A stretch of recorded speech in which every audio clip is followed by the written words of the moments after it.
Hello students, welcome to the channel.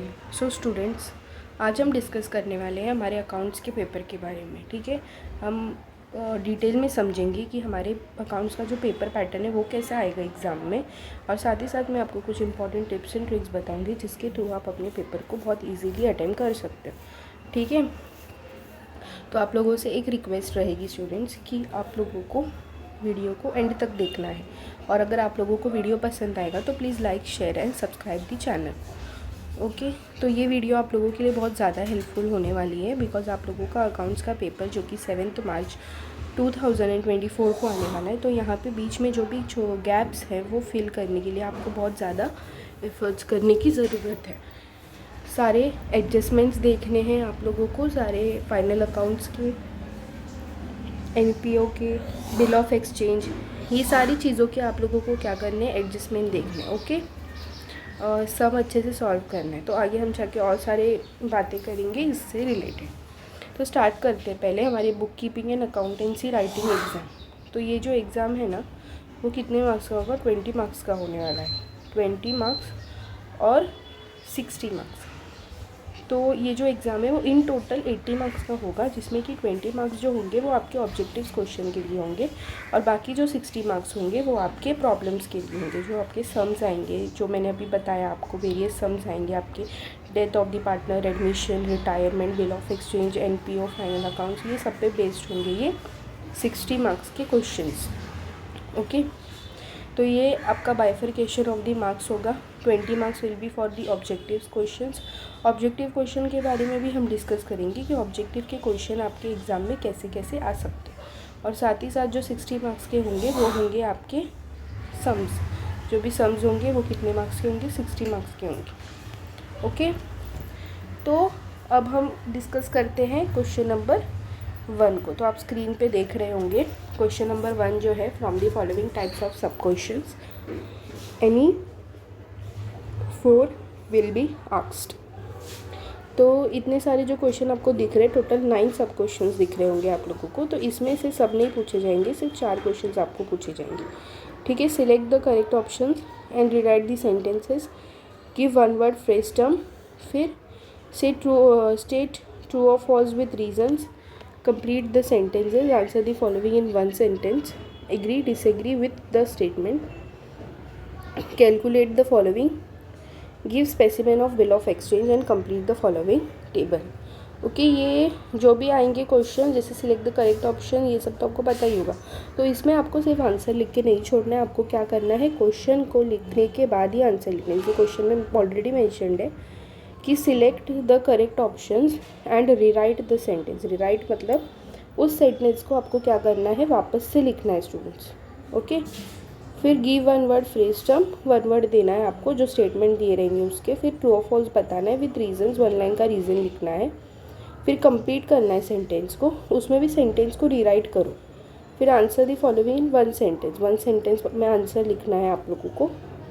Agree disagree with the statement, statement से agree हो या disagree हो वो लिखना है, फिर कैलकुलेट द फॉलोइंग। सम ज़्यादा बड़ा नहीं आएगा, बिकॉज क्वेश्चन सिर्फ 1 मार्क्स के लिए पूछा जाएगा, तो इतना बड़ा सम नहीं आएगा। तो आप लोगों को सिर्फ क्या करना है, वो 1 मार्क्स के लिए सॉल्व करना है। फिर उसके बाद है give specimen of the bill of exchange. Bill of exchange के रिलेटेड भी क्वेश्चन आ सकते हैं, छोटे क्वेश्चन ही आएंगे, ज़्यादा बड़े नहीं आएंगे।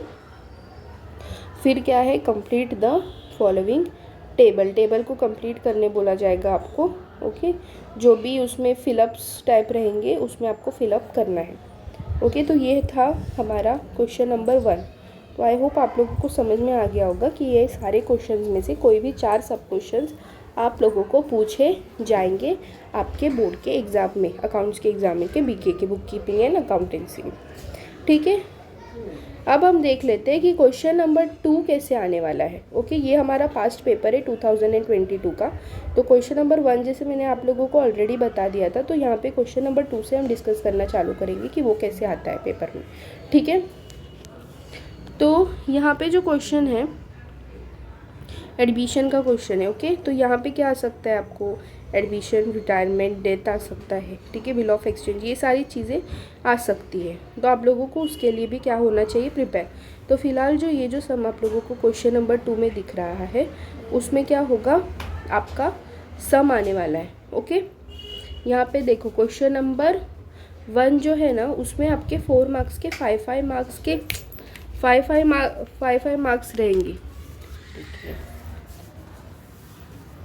तो वहाँ पे 4 × 5 कितना 20 हो जाएगा। और फिर बाद में यहाँ पे जो आपका सम रहेगा क्वेश्चन नंबर 2 10 मार्क्स का रहेगा। ओके, ये एक सम जो आपका रहेगा वो 10 मार्क्स का रहेगा एडमिशन का। उसके बाद और ऑप्शन रहेंगे आपको 2, एडमिशन है यहाँ पे और ये रिटायरमेंट है। तो यहाँ पे एडमिशन और रिटायरमेंट के बीच में आप लोगों को क्या है, ऑप्शन है। तो आप लोग ट्राई कीजिए, अगर डेथ नहीं भी हो पा रहा है तो आपको क्या करना है, एडमिशन और रिटायरमेंट को बहुत ज़्यादा अच्छे से करना है। ठीक है, तो यहाँ पे आप लोगों को एडमिशन और रिटायरमेंट, ये दोनों चीज़ें आप लोगों को करनी है यहाँ पे। ओके, फिर मार्क्स रहेगा फॉर 10 मार्क्स, और ऑप्शन दिया हुआ है आपको, जो भी कंफर्टेबल रहेगा आप वो कर सकते हो।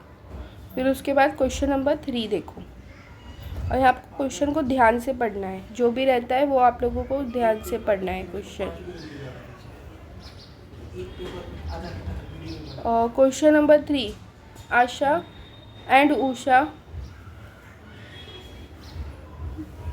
and Isha are partners in the firm, sharing profits and losses in the ratio of 3:2:1 respectively. On 31st March 2019, they decided to dissolve the firm when their balance sheet was as under. ये dissolution का सम है। Okay, तो आप लोगों को इतना idea हो गया होगा कि आपके क्वेश्चन नंबर 2 जो रहेंगे उसके ऑप्शंस में आ सकते हैं रिटायरमेंट, डेथ या फिर एडमिशन। आप लोग को मोस्टली इतना करना है कि आपको एडमिशन और रिटायरमेंट को बहुत ज़्यादा अच्छे से करना है। ठीक है, डेथ भी आता है कभी कभी, तो बट इसमें ऑप्शन रहने की वजह से आपको वो अच्छे से प्रिपेयर करना है और क्वेश्चन को प्रॉपरली पढ़ना है। जैसे यहाँ पे प्रिपेयर दिया हुआ है तो आपको क्या क्या कौन से अकाउंट्स बनाने हैं, वो अकाउंट्स अगर रहेंगे ही नहीं तो आपके मार्क्स डिडक्ट हो सकते हैं। तो इसलिए आपको उसमें भी ध्यान देना है कि आपको जो भी क्वेश्चन में दिया है आप लोगों को उसको अच्छे से प्रिपेयर करना है। ओके, फिर क्वेश्चन नंबर 3 की जैसे हमने बात की, तो यहाँ पे डिसोल्यूशन था, तो इसमें भी एक ऑप्शन रहेगा आप लोगों के पास। तो यहाँ पे जो ऑप्शन है ना वो किसका दिया है आप लोगों को, Sonali draws a bill of exchange.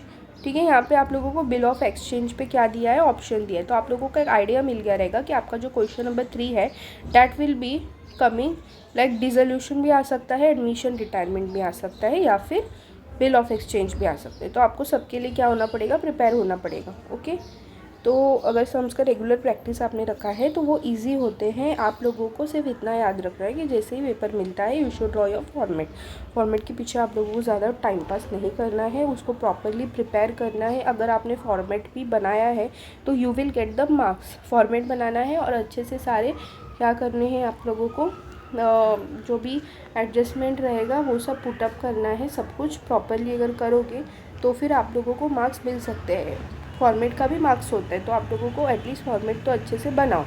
ठीक है, और ये सारी चीज़ों को क्या करोगे, आप पोस्ट कर दोगे उसमें। ओके, जो लाइबिलिटी साइड है वो लाइबिलिटी साइड, असेट साइड, उसके बाद जो भी आपके ये रहेंगे एक्सपेंसेस, इनकम, वो सारी चीज़ों को आपको क्या करना है, प्रॉपरली उसमें लिखना है। फिर यहाँ पे बिल ऑफ एक्सचेंज पे था, आपको क्या करना है, give the journal entries in the books of Sonali and prepare Rupal's account in the books of Sonali. Okay, फिर क्वेश्चन नंबर 4 देख लेते हैं स्टूडेंट्स। शेयर्स के ऊपर आया है यहाँ पे। ठीक है,